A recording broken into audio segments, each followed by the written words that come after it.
ദ്രാവകം ശൂന്യമായ ഗ്ലാസ്സിലേക്ക് ഒഴിക്കുമ്പോഴുള്ള നിറമാറ്റം നിങ്ങൾ നോക്കൂ.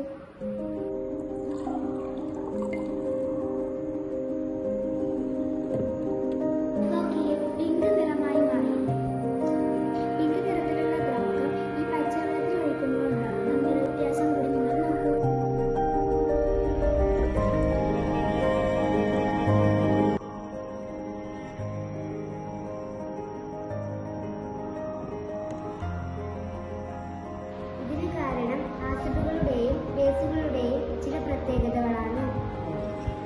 ആസിഡുകളെയും ബേസുകളെയും തിരിച്ചറിയാനുള്ള ചില സൂചകങ്ങൾ പരിചയപ്പെടാം. നാം നിത്യവും അടുക്കളയിൽ ഉപയോഗിക്കാറുള്ള പല സാധനങ്ങളും ആസിഡ് അടങ്ങിയവയാണ്. അവയെ തിരിച്ചറിയാൻ ലിറ്റ്മസ് പേപ്പറുകളും ചില ദ്രാവകങ്ങളുമുണ്ട്.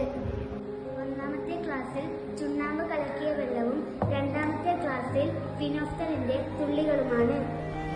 ഒന്നാമത്തെ ക്ലാസ്സിലെ ചുണ്ണാമ്പ് വെള്ളം ബേസും രണ്ടാമത്തെ ക്ലാസ്സിലെ ഫിനോഫ്തലിൻ ബേസുകളെ തിരിച്ചറിയാനുള്ള സൂചകവുമാണ്.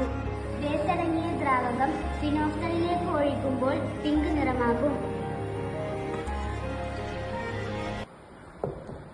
മൂന്നാമത്തെ ഗ്ലാസ്സിൽ വിനാഗിരിയാണ്. വിനാഗിരി ഒരു ആസിഡാണ്. അതിലേക്ക് ബേസ് അടങ്ങിയ ദ്രാവകം ഒഴിക്കുമ്പോൾ നിറം മാറുന്നു.